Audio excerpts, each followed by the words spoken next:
collectively we will be hardly meeting after this day. For me, it is the last opportunity to interact with all the students of class 12. So on this occasion, I am recollecting one Upanishad verse.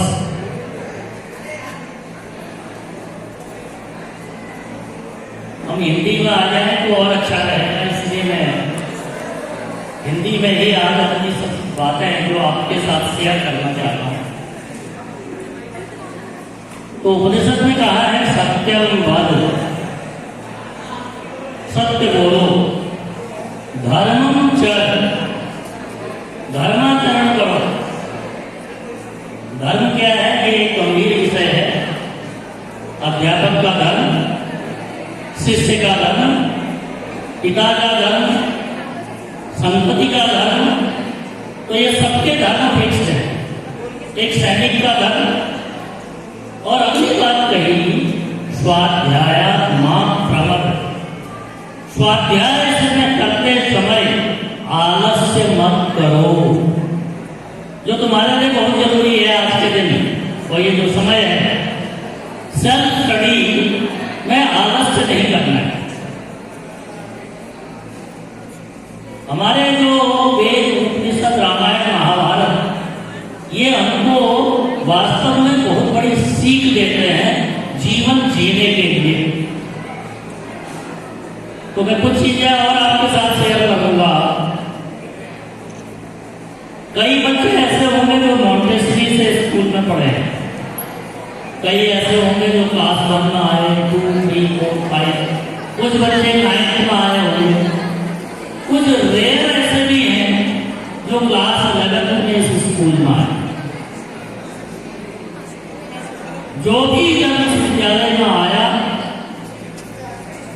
उसके साथ हम लोगों का शिक्षकों का जो association रहा है उसमें जरूर मैं ये मानता हूं कि मेरी तरफ से, हमारे शिक्षकों की तरफ से कुछ न कुछ कमी रही होगी, अवश्य रही होगी।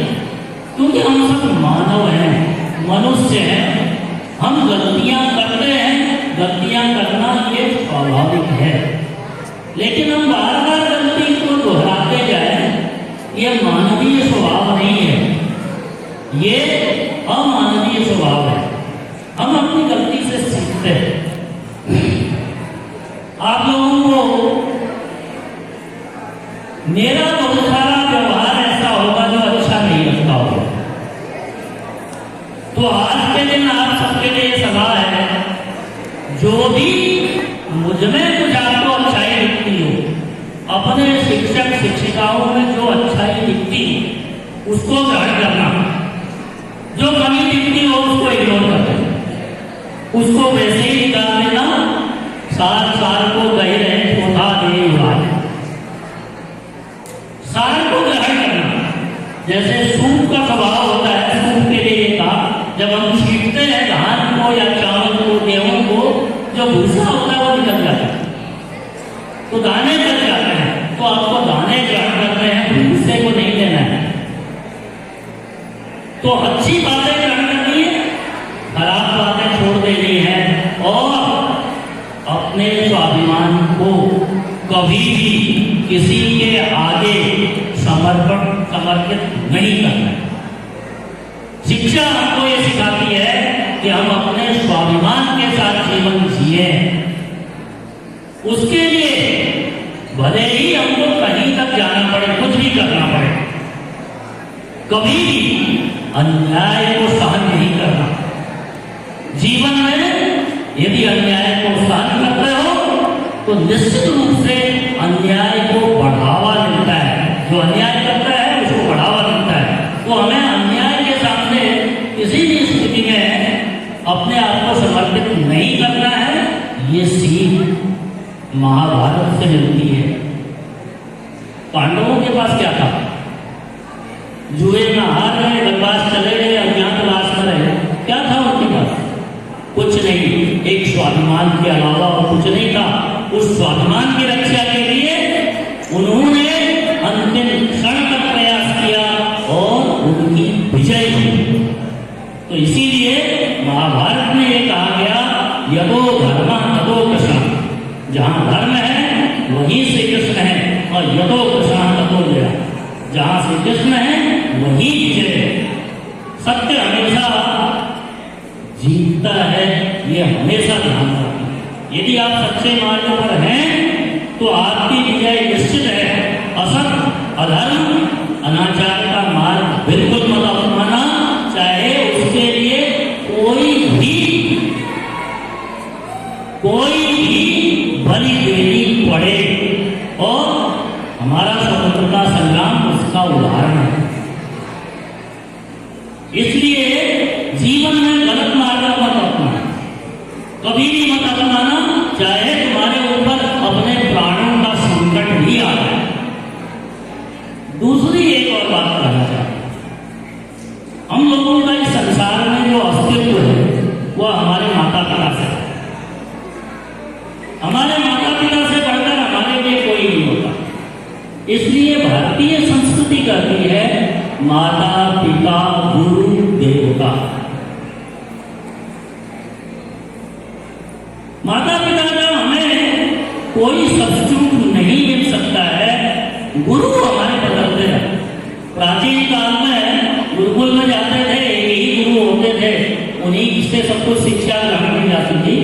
लेकिन आज के समय में गुरु हम बदलते रहते हैं, लेकिन जिसको भी गुरु माना है उसके प्रति हमेशा आजीवन कृतज्ञ रहना, जैसे माता पिता के प्रति रहते हो। और आज इसकी बहुत ज्यादा आवश्यकता है बेटा।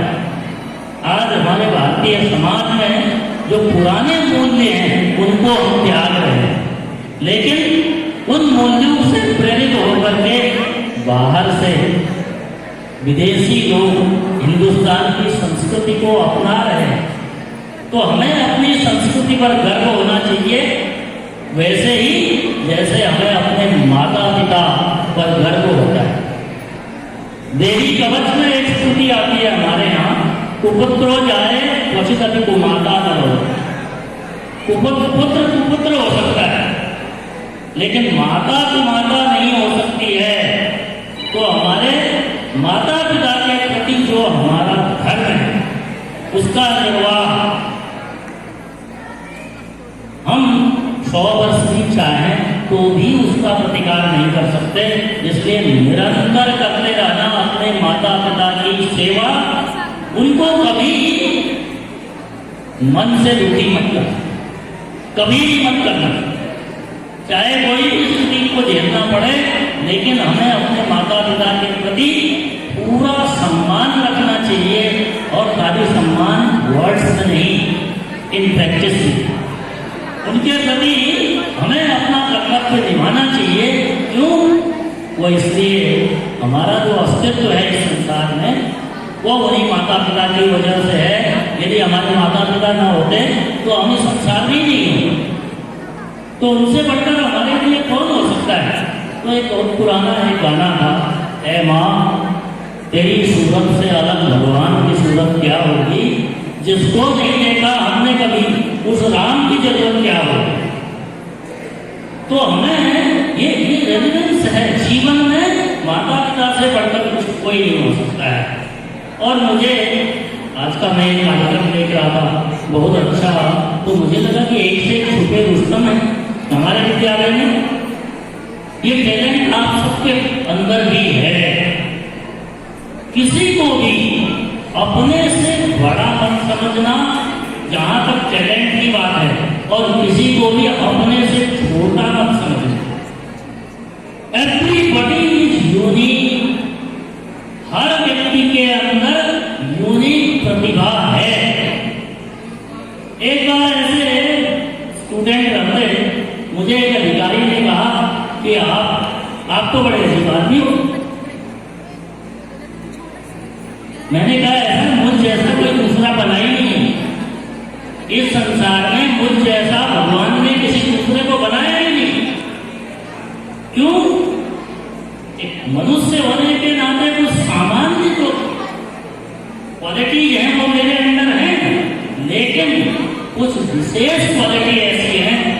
किसी दूसरे के अंदर नहीं है, इसलिए मैं दूसरे से अलग दिखता हूं, मेरे काम दूसरे से अलग होंगे। तो हर व्यक्ति में वो यूनिक क्वालिटी है, इसीलिए इंडिविजुअल आइडेंटिटी है और उसको पहचानो। अब 12th के बाद उसको पहचान के उसी रास्ते पे जाओ, वही विषय पढ़ो जिस विषय को पढ़ने की तुम्हारी इच्छा है। मैं इससे पहले इस विद्यालय में आने से पहले DAV college, DAV public school में शिक्षक था। उनका हेडक्वार्टर, शिक्षक नहीं, मैं वहां पर जाना चाह रहा था 2003 से। तो हेडक्वार्टर में मैं एक बार गया तो वहां एक सेंटेंस लिखा हुआ था, choose a profession of your choice, choose a profession of your choice, you will not have a single day to work. एक दिन भी आपको ऐसा नहीं लगेगा यदि आपने अपनी चॉइस का प्रोफेशन अपनाया कि आपको कोई काम करना है।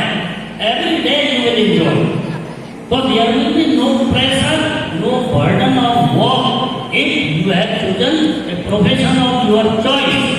तो जो तुम्हें अच्छा लगता है, अपने पेरेंट्स को कन्विंस करो कि मुझे नहीं पढ़नी साइंस, मुझे नहीं पढ़नी मैथमेटिक्स, मुझे नहीं बनना इंजीनियर, मुझे नहीं बनना डॉक्टर, मुझे एक अच्छा शिक्षक बनना है और ये विषय मुझे पढ़ना है।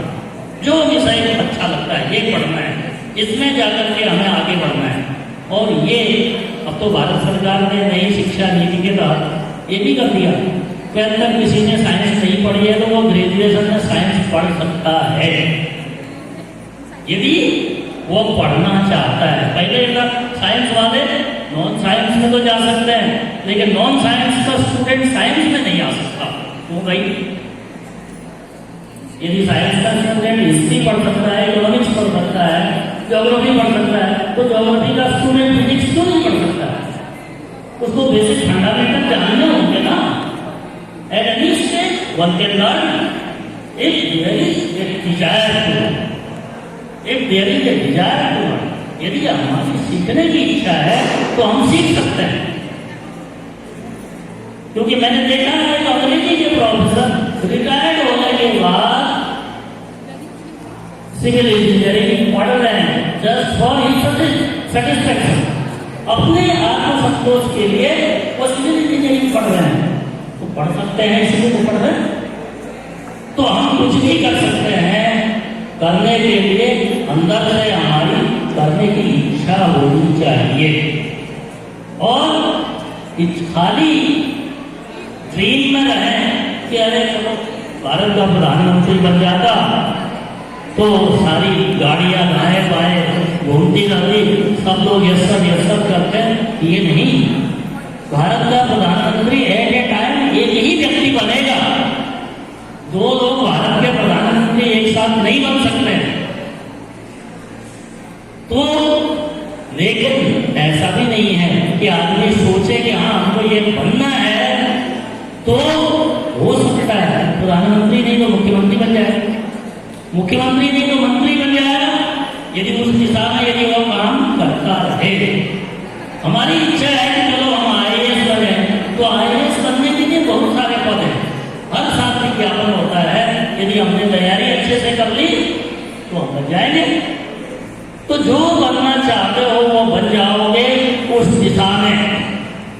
अभी से काम करना शुरू करो, पढ़ो लिखो। मेरी ये एक शुभकामना है कि आप सब लोग चाहे इंजीनियर बनो, डॉक्टर बनो या कुछ और आर्टिस्ट बनो, लेकिन अच्छे इंसान जरूर बनना। एक अच्छा इंसान जरूर बनना ये शिक्षा का मुख्य उद्देश्य है।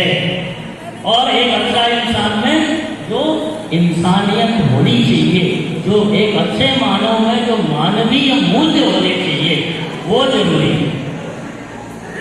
और आप लोग हमारे देश के भविष्य हैं। हम सबको आप सब पर गौरव है कि आपके साथ कुछ काम करने का, कुछ वर्ष काम करने का, आपको सही रास्ते पर चलाने का अवसर मिला है। और